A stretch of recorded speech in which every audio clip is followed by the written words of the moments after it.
I want to thank Donna and Gary for joining us this late afternoon in Belfast, and everybody else for joining us today to look at the extraordinary work that's been going on in Northern Ireland since the end of the Troubles, the end of the Civil War there, with youth conferences in the juvenile justice system, restorative justice. And it's just really impressive, the work that they've done. They've been willing to explain some of it to me, and I thought that it might be helpful to share it with you all.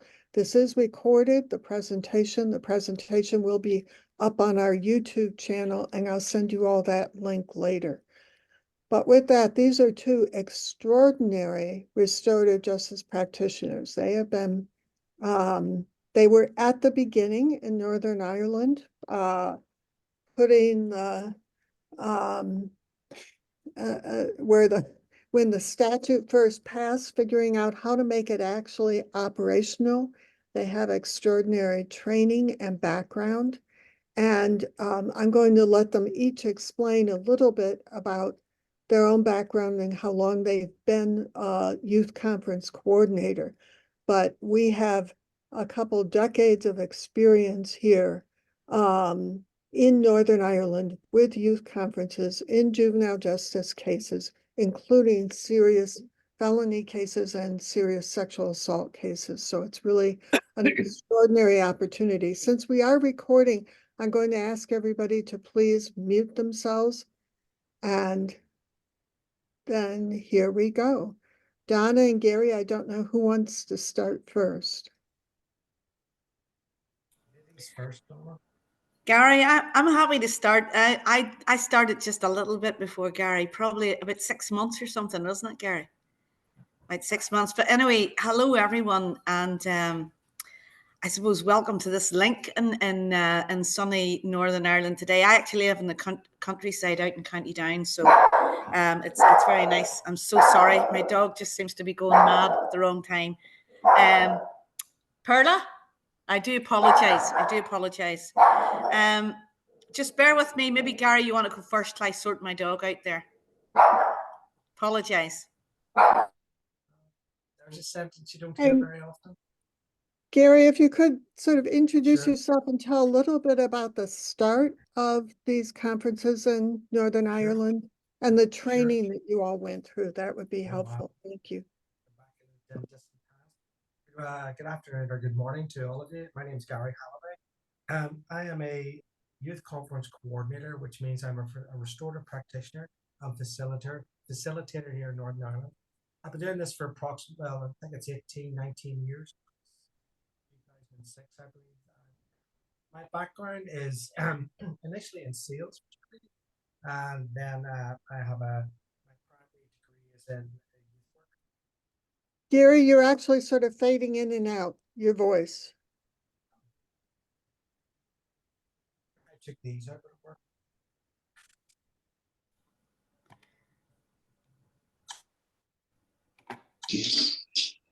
Yeah, that's better. Is that better, Elizabeth?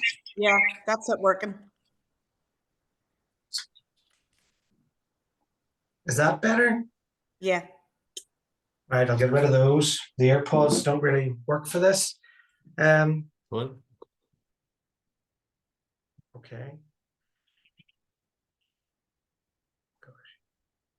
I'm seeing nothing on my screen, folks. I have no idea what's happening.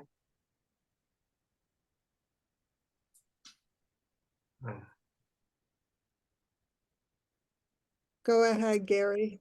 There you go. Oh, there you are. Hi, yeah. Sorry.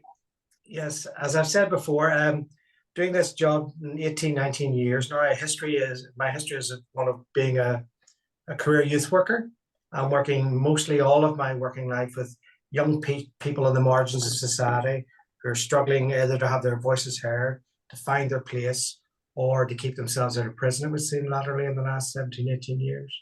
Dawn and I have been doing this for around about the same length of time. She's slightly longer than me. But we're some of the first cohort of people employed by the government to be the faces and facilitators of the legislation that was brought in. And that legislation was was really come out of a research project that was born out of the Northern Ireland Good Friday Agreement. And that agreement really was the solidifying of really the end of our conflict here in Northern Ireland.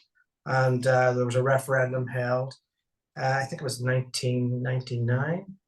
And this is one of the things that came out of it, was that we needed to work and find a better working restoratively with each other and with other people. I'm just looking here to see. And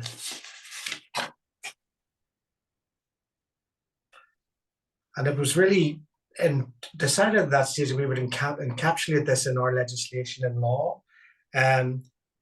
As really in Northern Ireland, it's the only way to get some things carried through, because we have a power sharing agreement here in this country, that we do not have a party that would be in power and a party that then would be in opposition, because that just wouldn't work because of the way in which our history has worked on religious grounds.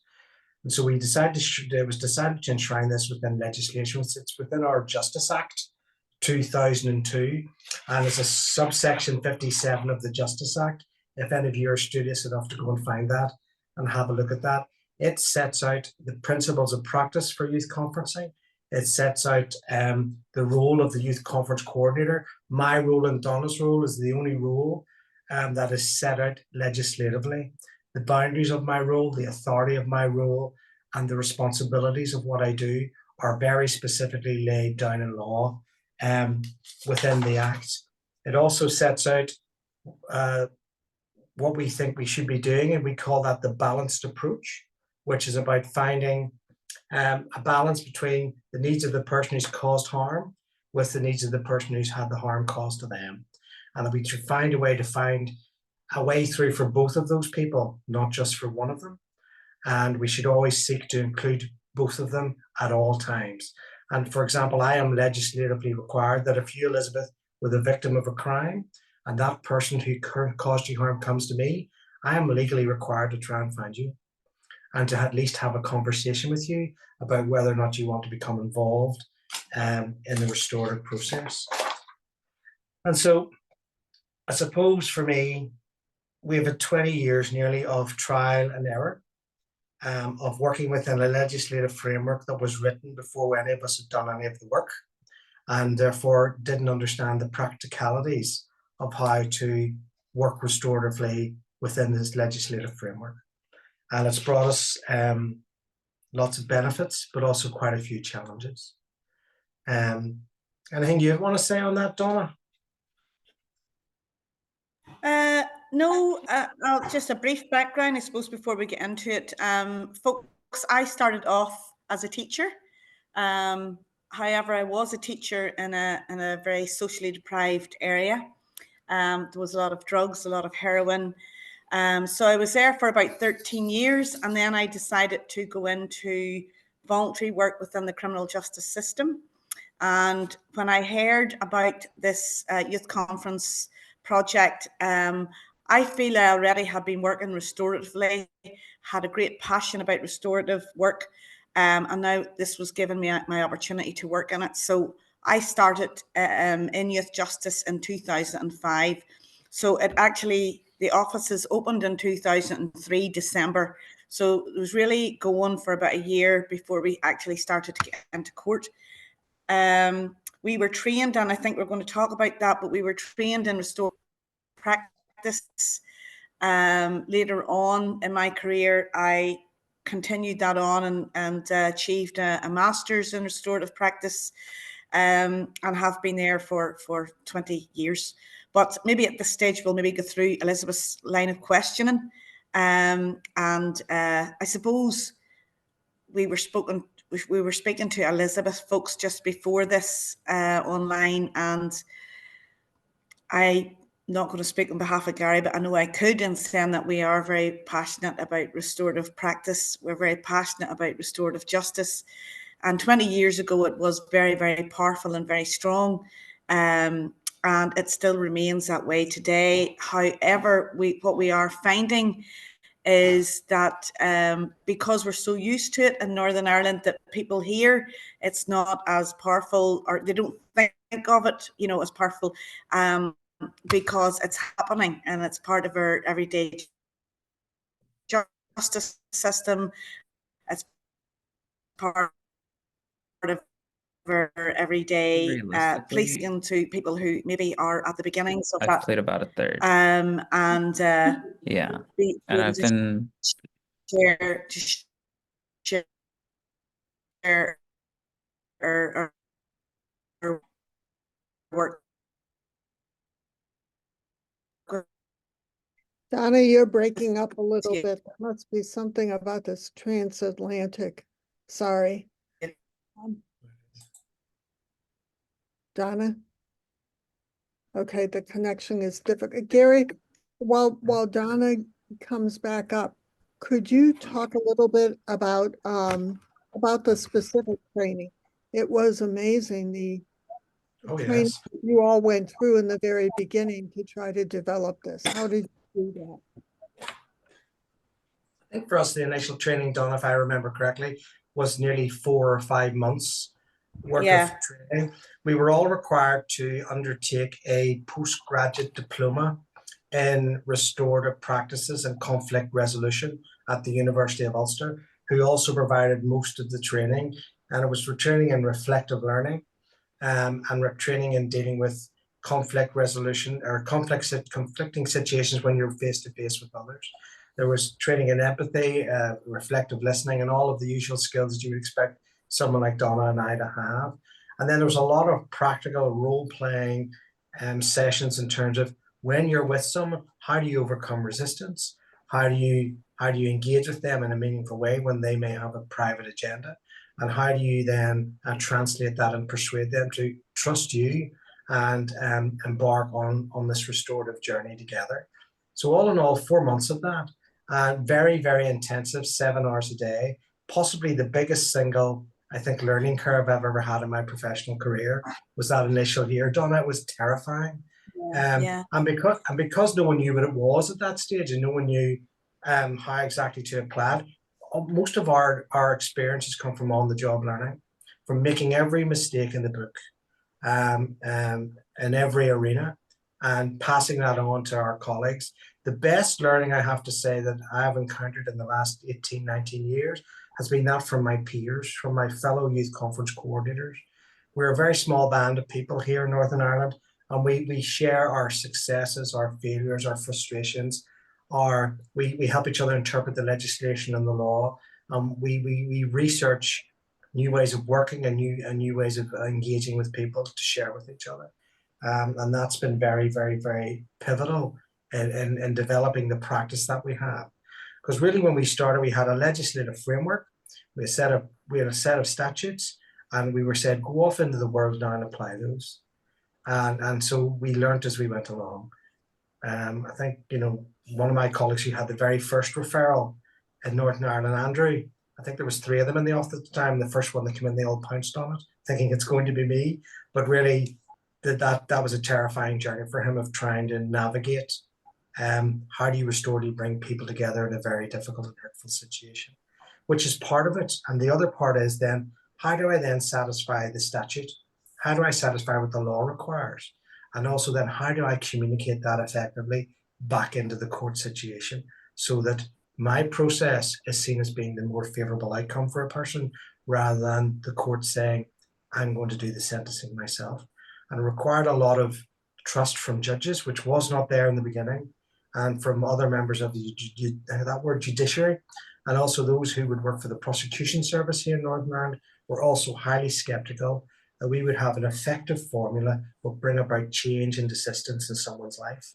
And so those early days were marked by a lot of trial and error in that arena. Anything you'd say about the training, Donna, that we had? Yeah, I suppose one of the very, very important things of our trainers, and so they had done an awful lot of research. They're still working actively today within restorative justice and International Justice Forum. One of the things that we were mainly trained on is that we were coming in to have a role of a youth justice coordinator. So we were bombarded, and I think that's an accurate word to use with. Oh yeah. If I was coming as a teacher, if someone was coming as a youth worker, a social worker, a police officer, we had to strip all those roles, get rid of them, and start a new role as being a restorative practitioner. So we did a lot of workshops, a lot of training in how to actually be a restorative practitioner. So you weren't going to be talking as a social worker. You were not going to be approaching someone as a teacher. That whole past career was stripped away. And I would have to say rigorously. I mean, there was a lot of very highly professional people in that room in the training, and they left often feeling insulted, if I have to use, I think that would be accurate word. Yeah, they were feeling very de-skilled. And the reason for that was, if you're going to be a good restorative practitioner, you need to strip all those other roles. Certainly, I don't think they were suggesting that we wouldn't use our expertise or experience from that, but this was a specific role where we were zooming in on each individual in this process, the young person, the victim, the parents, and we were seeing them as individuals. We weren't seeing the problems. We were seeing them as individuals. And of course, seeing that whole family scenario, who was involved, we would bring that in. But initially, the whole idea was to see that person, and that person was a person obviously committed the offence, but we saw them first and then we dealt with the offence, if that makes sense. And I suppose... Well, could I just take a step back for those of us in the US who aren't familiar with what the law required? I just put into the chat a little bit. Could you just walk us through what the law required and how it worked? Well, before restorative justice in Northern Ireland, the law looked at who committed the crime, what laws were broken, and how will we punish the offender. That's the very punitive approach. What we do is based on really I'm sorry, I'm reading my computer, which is looking this way. Apologies if I look through it. It's based on the Van Ness principles, which if a crime is more than law breaking, then justice requires that we work to heal victims, communities, and offenders who have been harmed by crime. And that was the principle in which we were founded. And then that then brought us about to kind of rethinking those rules, and then adopting really what the famous hard saying would say, what is the harm? How do you identify that? What needs to be done to repair the harm, and who is responsible for the harm?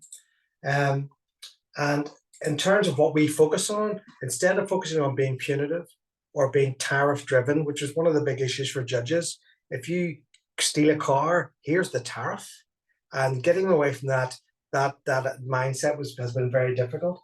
But we look at reparative justice, which is meeting the needs of the victim, rehabilitative justice, which is meeting the children's needs, proportionality rather than retributive justice. And the decision in proportionality lies with the youth conference coordinator. It is Donna and I's role in that situation when we're discussing this at a youth conference. We are the arbiters of what is proportional, what is not enough, and what is too much. And then it is my role in court to persuade the judge and the lay panel that these are the reasons why it's proportional. And so that's one of my biggest responsibilities, I would say, is measuring, monitoring, and maintaining an appropriate level of proportionality. Because if you come to a youth conference, you should not get less than you might in a court of law, but equally you should not get more than you would in a court of law. And then we really focused on developing decisions by conference participants. When Don and I run a youth conference, we facilitate. I might have many options of how we might achieve something for someone who's committed a crime, but the decisions on what those are lie with the participants. They don't lie with me. I can give boundaries on that and guidance on that and legislative rules on that, but that would be about it. We very much encourage everyone to be involved in that. The law also talks about whether it's very vague, this is where the law is vague, that for someone to, legally everyone in Northern Ireland who commits a crime under the age of 18 must be offered the opportunity of attending a youth conference by law. It's up to them whether or not they are willing to accept that. That's voluntary for them. But also when someone gets referred to me, I must then think, are they willing and are they able to enter into this process? And that's very important because we work with a lot of young people with autism spectrum disorder, with oppositional defiance disorder, with ADHD, with mental health issues, with learning disabilities. And because we operate also under the Charter of the Human Rights of the Child and the Victims Charter, I'm also duty bound to make sure that this young person is actually capable of doing this process before I go anywhere else, before I report back to a judge, or before I would even go anywhere near the victims in a case. And that, you know, in Northern Ireland, we can deal with any offence apart from two, and that would be murder, or attempted murder. We can be offered work with anyone who has committed any other offence across the spectrum, right from Section 42 simple common assault through to grievous bodily harm with intent, and the cases that I mainly deal with, which would be harmful sexual behaviour and rape and incest cases. So, and really in any case, as long as the offence is committed before someone's 18th birthday, so the day before your 18th birthday, you can commit an offence and be an adult and come to me, but as long as that offence occurred before you're 18, we will treat you through the youth court and through the youth conference process. Do you need to know what other our legislative powers and things like that, Elizabeth? Would you want to talk about that? Well, I wondered, Donna, you were speaking earlier about how difficult it was in the beginning because you were doing this in the context of what had been this really civil war in your community. Could you just talk a little bit about that, please?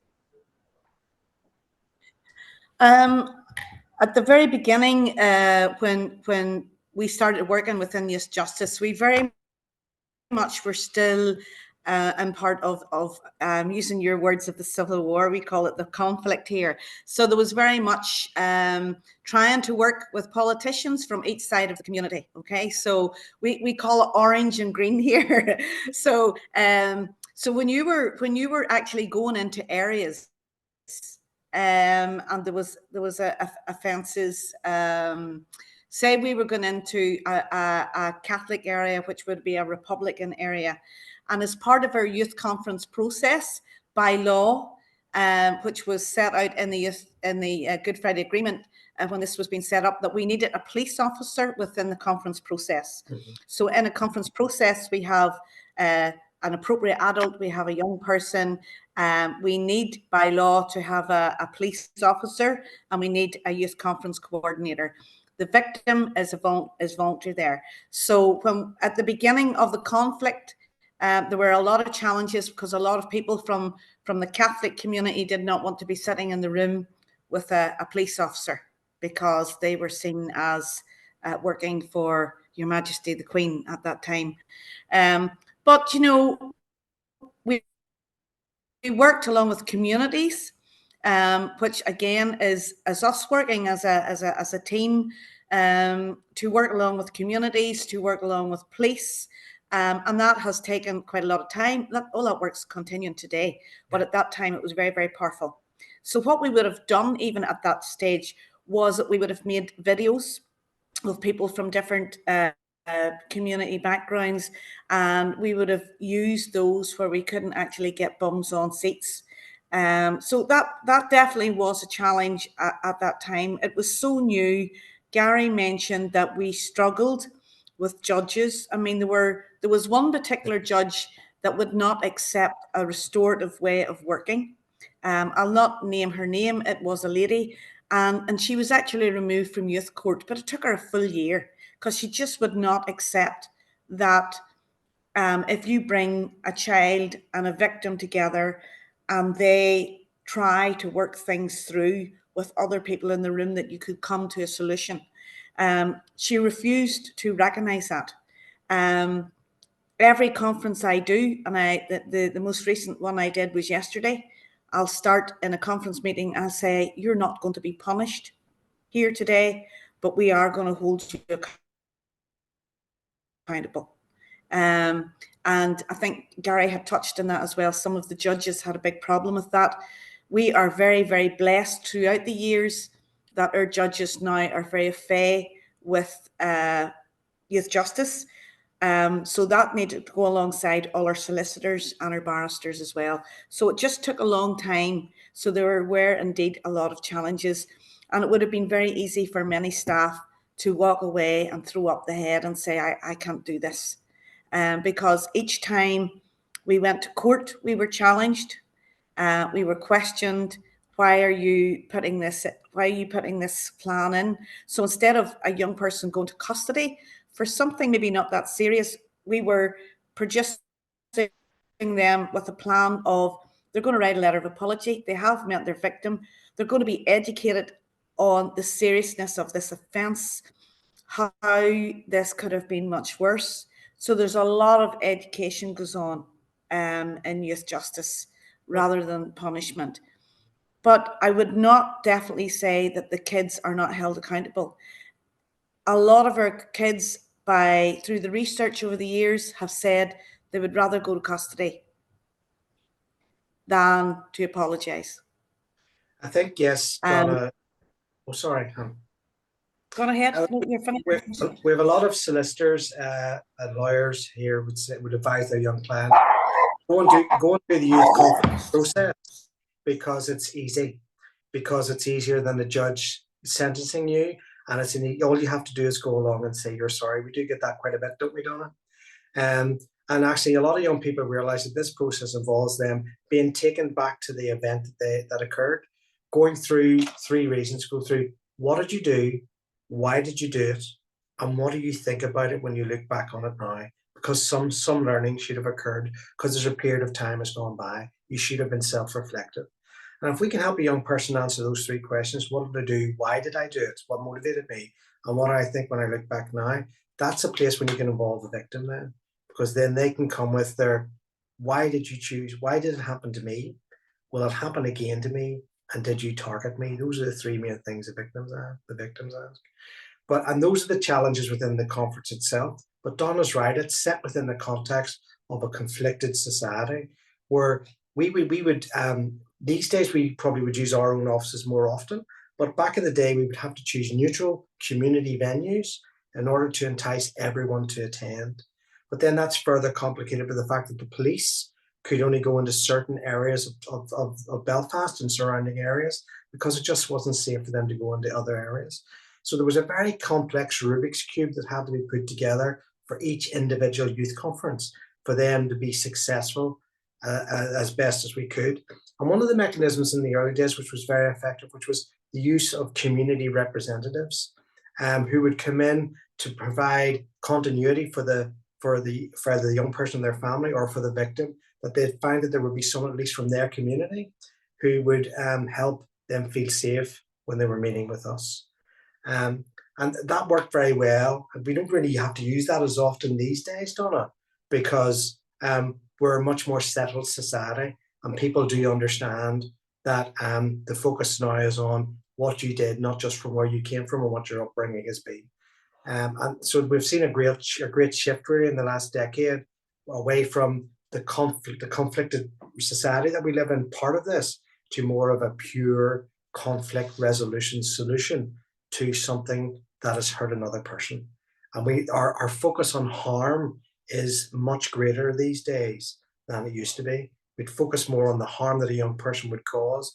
And we're also very, very focused on identifying direct victim involvement, not just a generic victim, but someone who has very definitely been directly harmed by the other person, because that's the most effective way we have found over the years of helping someone to desist from crime in the future.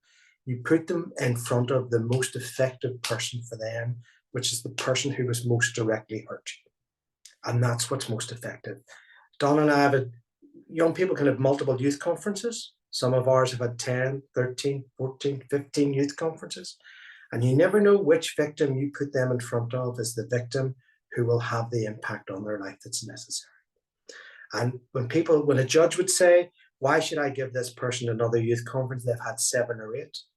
You're actually robbing that victim, number 9, of their legal right to have their voice heard and to sit in front of the other person and tell them how you hurt me and how you've impacted me and the effect your actions have had on me. And that's been one of the great challenges, Donna. I hope you agree that trying to get young people who continually offend to still go through this process, because each of those new victims have a legal right to be heard and rights under the victim's charter actually to be heard in terms of the conference process. And in terms of those victims, they also get, then the judge gets to directly hear from them because they're in our report. Where in other circumstances, they'd meet initially with the police and then they're kind of left out of the loop in the judicial process. Before we move on to using restorative justice with more serious cases, could you both talk a little bit about victim satisfaction, levels of victim satisfaction, participation, and also now courts, do they accept your recommendations? I have up to date here somewhere. Oh, very good.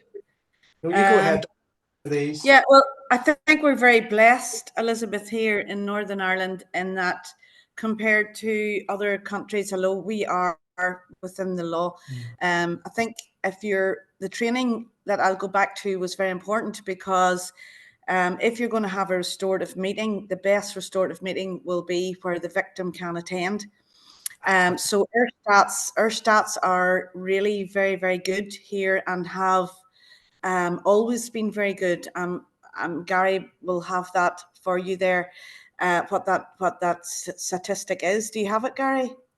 I think it's up 70. Yes, sorry. Here we go. Oh no. Well, here I've just lost it. Yes, to date, 41,000 referrals have been made to the Youth Justice Agency, and 40-odd thousand youth conferences have been held and have been sent back to the courts and the prosecution services. I have I've lost the victim thing. In terms of victims, because one of the things that we're targeted by the Department of Justice, what proves whether or not we work well? Donna's quite right. Victim attendance is the answer. That if we can meet legally without the victim, it is seen as a youth conference, but really it's just a 4-person meeting as far as Donna and I would be concerned. Proper restorative justice was when the two parties who are directly involved come together to meet. And in our practice at the minute, up to this year, 47% of victims who we have identified have attended directly face-to-face with a young person at a youth conference. 54% of them attended because they wanted to help the child. 63% wanted to hear what the young person had to say. And 62 wanted the young person to know about the impact of the offence on them, 62%. And 85% of those victims were satisfied with the restorative process. There's about a 6 to 7% dissatisfaction rate with this. And it's mostly to do with victims who don't think that restorative justice goes far enough. And it's usually that a victim who's been very hurt and who is struggling to deal with that hurt and who would want to be more punitive in the response that we would have. Because there's obviously boundaries to the kind of recommendations we can make back to the court in that arena. This year, for myself, I have about 60% attendance by victims at my youth conferences and about 85% of victim participation, because victims in this country can take part in many different ways, not just face-to-face. And they can take part by telephone conferencing. We have two-way mirror suites in our offices that they can take part in. We can now record them with our iPhones. We can take written or verbal statements from them, or they can have a direct victim representative attend on their behalf. They must be someone who's directly really related to them and who can speak to the impact, the negative impact for them of the offence. But overall, there's a high level of satisfaction from victims for the process, and that's down to robust preparation, I think, on the part of coordinators, because you must be very sure that when you're bringing these people together, that they can have a safe and respectful discussion around a very difficult issue that may happen to them. And you are now moving into really minor cases are being dealt with, diverted away. Yes, there are two ways in which our minor cases are dealt with now. One is early stage diversion, which is young people who are at the cusp of coming into the justice system, or this is kind of like the first time they've had a skirmish with the police. We used to get those cases. I mean, my very first case 17, 18 years ago was the theft of a packet of crisps or the packet of biscuits, I think, from a store. That I just wouldn't get those cases now.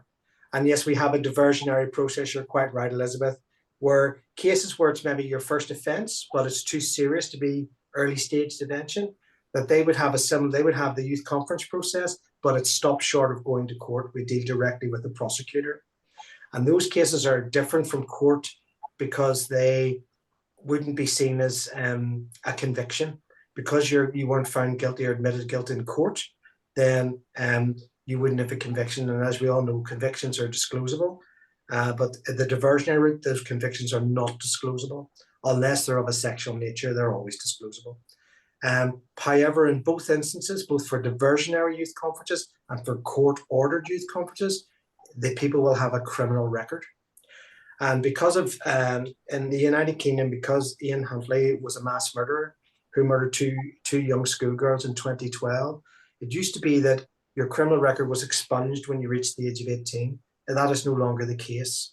That if you gain a criminal record, no matter when you do in life, then it remains on your record for 102 years. So young people now are realizing, well, we're trying to help them realize that you want to minimize or not have a criminal record at all because it doesn't get expunged when you're 18. Also, Elizabeth, many, as Gary was saying, many of the initial cases that came way back in 2005 weren't that serious. The diversionary now is like just yesterday, I had quite a serious case where it was grievous bodily harm. But the police now also have been trained in restorative practices and I suppose a better way of working, and that's also to prevent criminal records. So that is what Gary was calling there, the early intervention. So, I mean, I had a case yesterday which was grievous bodily harm.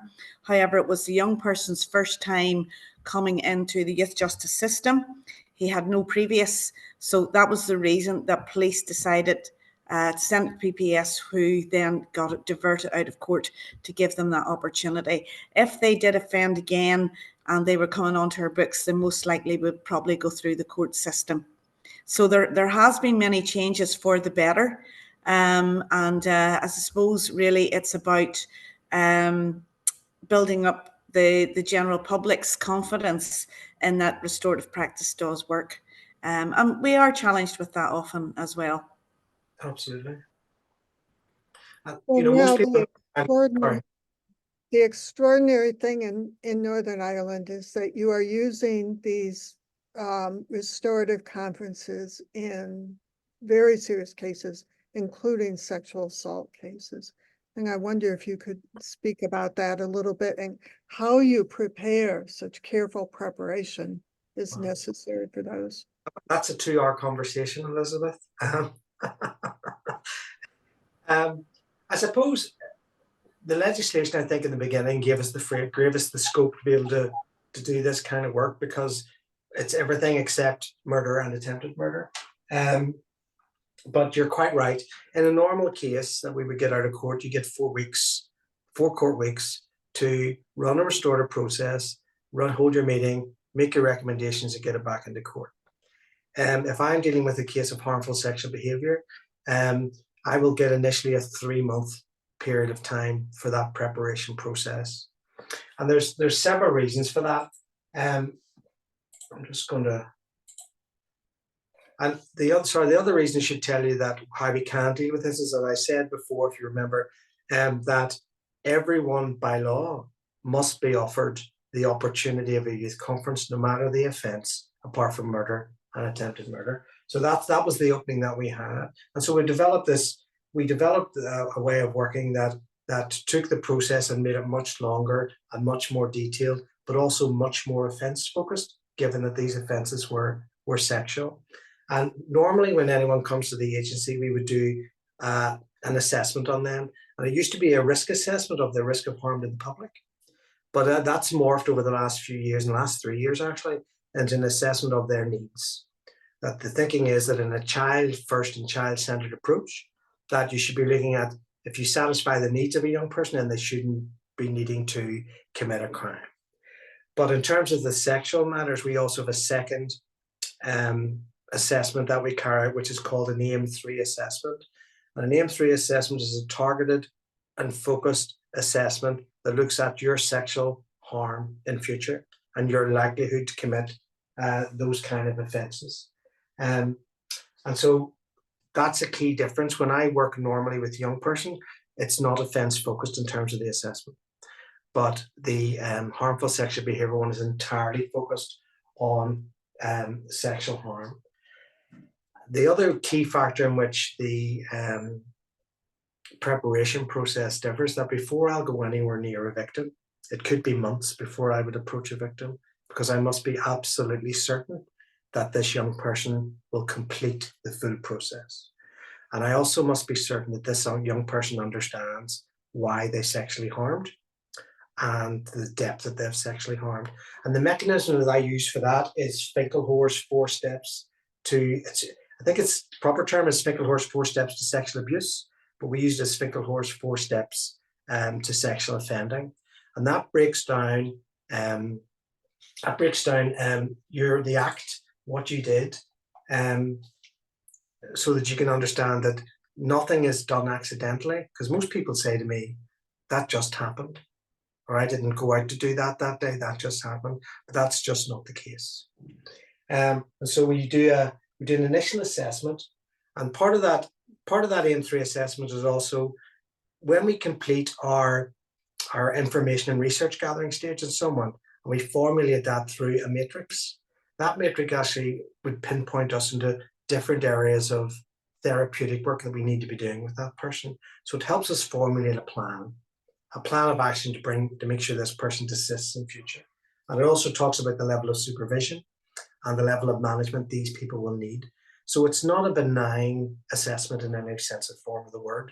It's a very targeted and very fluid and live dynamic assessment that actually we can then use to say, this is the intervention that was needed. The courts love the fact that we can be very targeted. It means this is the level of intervention, the type of intervention, the therapeutic work, plus the level of management that someone will need. And when we look at someone who sexually offends, we look at 5 main areas of their life. We look at their sexual offending. We look at their non-sexual behavior. We look at how they've developed over the years.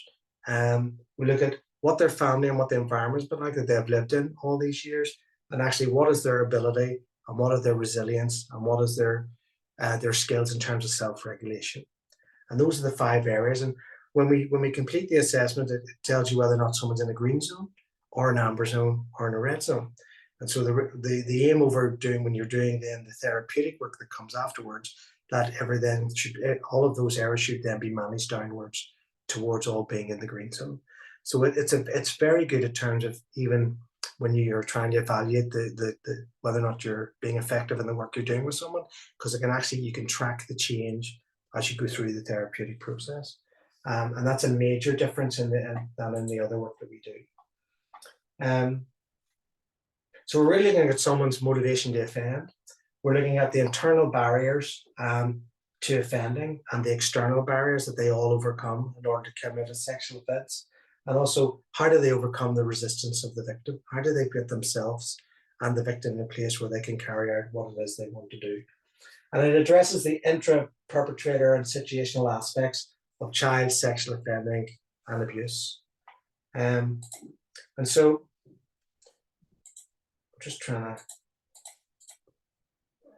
I'm trying to think of the cases that I usually would have about half a dozen cases a year at most. And harmful sexual behaviour cases are about 1% overall of the agency's referrals from the court.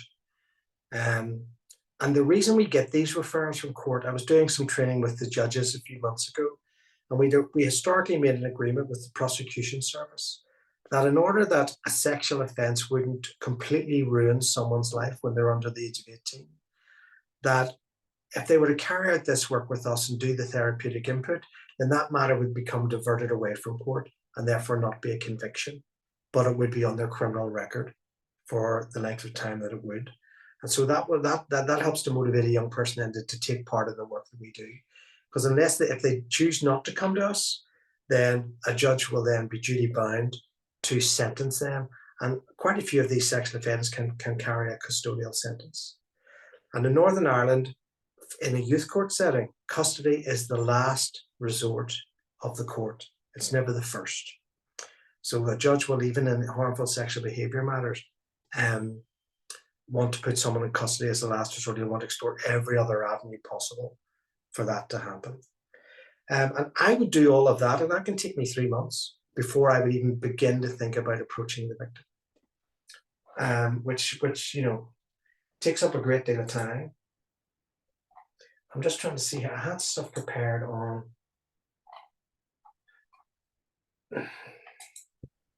While you're looking, Donna, you were speaking earlier about the power of these conferences on everybody, how transformative they are. Could you just speak about that? Yeah, I can, and I'm fresh out of one that was probably one of the most powerful ones I did. I'll briefly share it with you just to give you the context. There was a young fella in Belfast, would be your Guy Fawkes or Halloween, just passed. He was lit a firework at a police car aiming for the police.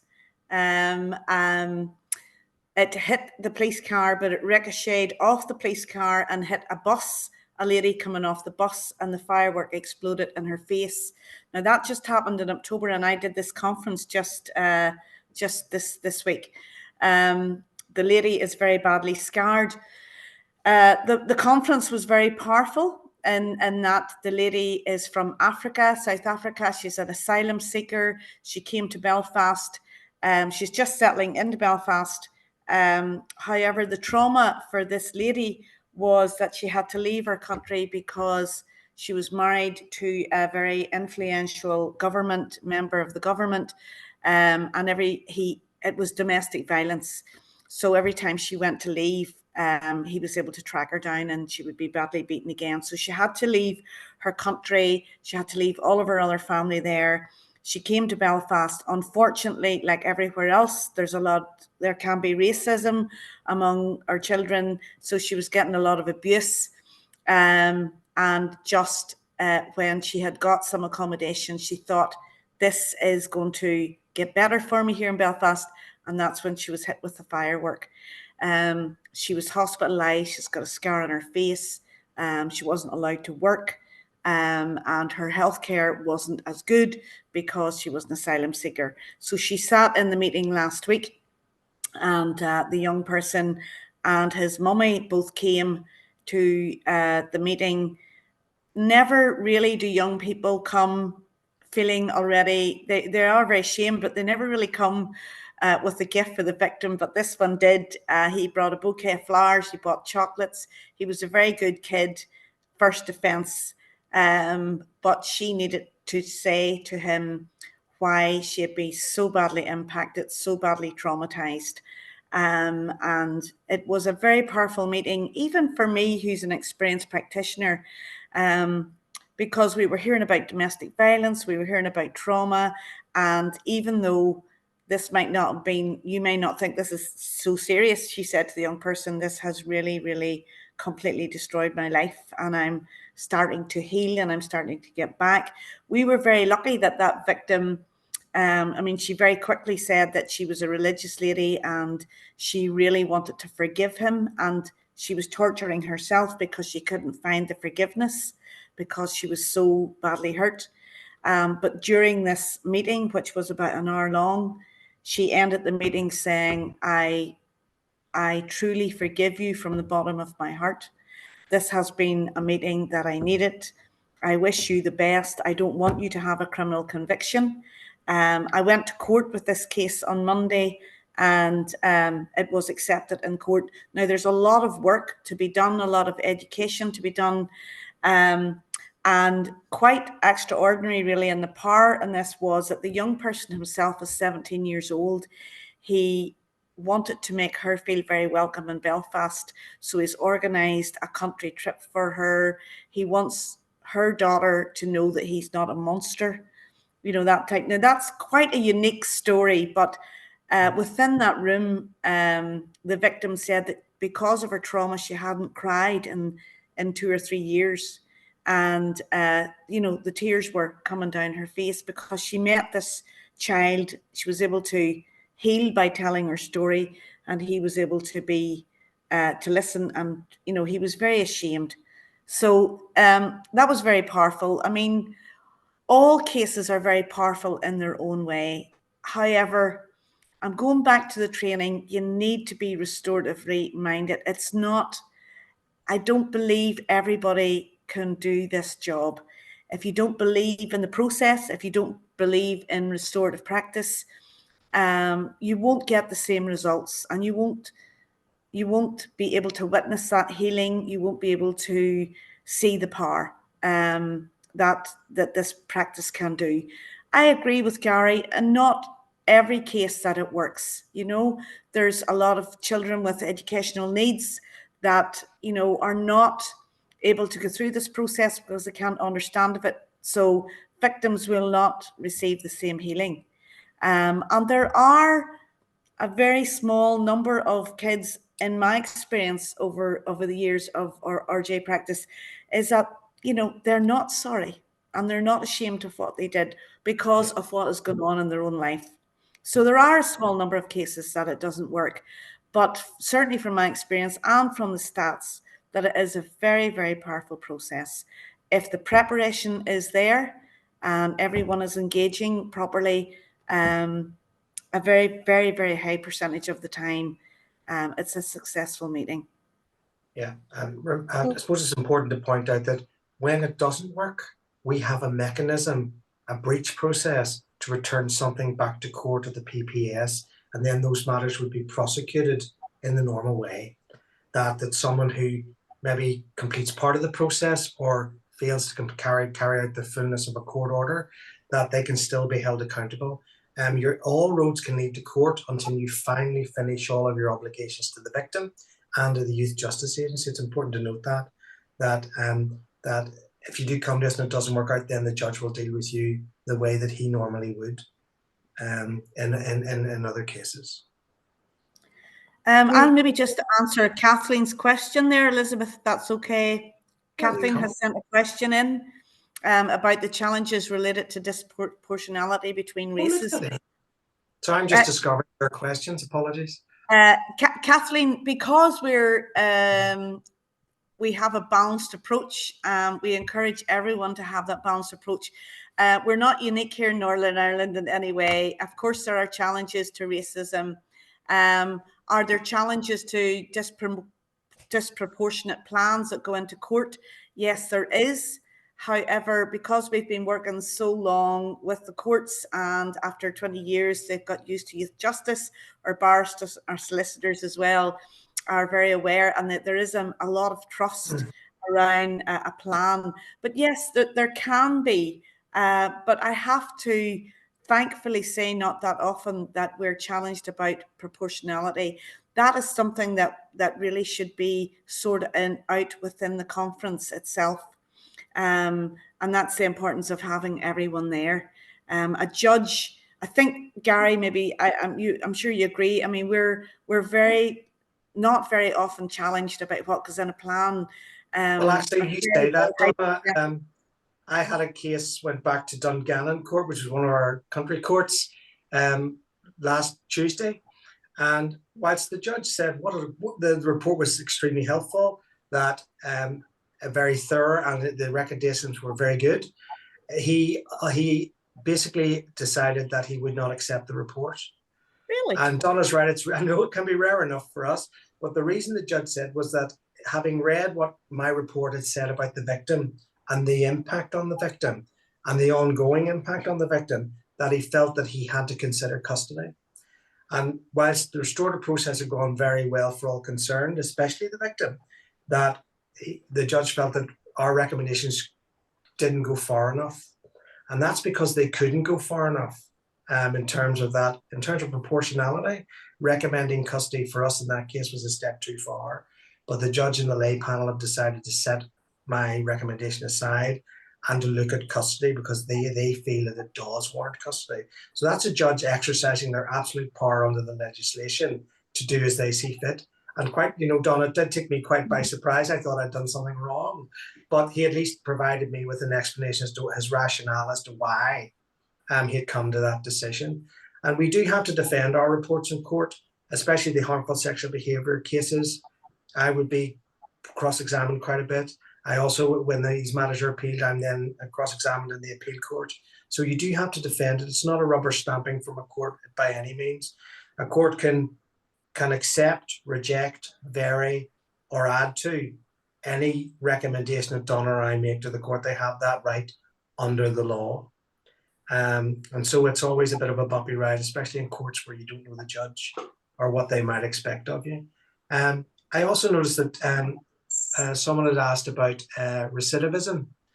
And when I'd done some training with the judges a few months ago, they had all asked about, is this effective, Mr. Halliday? How can you possibly justify sending harmful sexual behaviour cases to you? And for the statistics that I have from the Department of Justice in January of this year, for a person to go through one restorative process, about 62% of them then do not commit another crime. It then jumps to about 82 or 83% that it takes between 1 and 3 youth conferences for a young person not to commit another crime.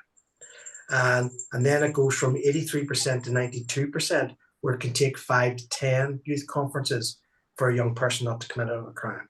And for anyone above that, they usually are young people who are persistent offenders. So from 92 to 100%, they would be persistent, and therefore they're young people that Don and I are working with who are currently in custody mostly, or have their liberty taken away in some way, shape, or form. They're career criminals in a way, and they would be our most resistant as opposed to change. In terms of working directly with harmful sexual behaviour cases, the recidivism rate for those in terms of just committing another harmful sexual behaviour crime is 0. No one who's come across the agency's doors and been worked with restoratively in terms of harmful sexual behaviour has committed another harmful sexual behaviour crime. Some of them may have committed another type of crime, but they haven't committed an HSB crime since they've been through our therapeutic process. So that's an answer to that question. I hope that's helpful in some way. That's extremely helpful. I am going to turn off the recording. I'm going to thank Gary and Donna for what they've done and turn off the recording right now and open it up more to questions for a few minutes because it is late there in Belfast. So I don't want to hold them up too long. So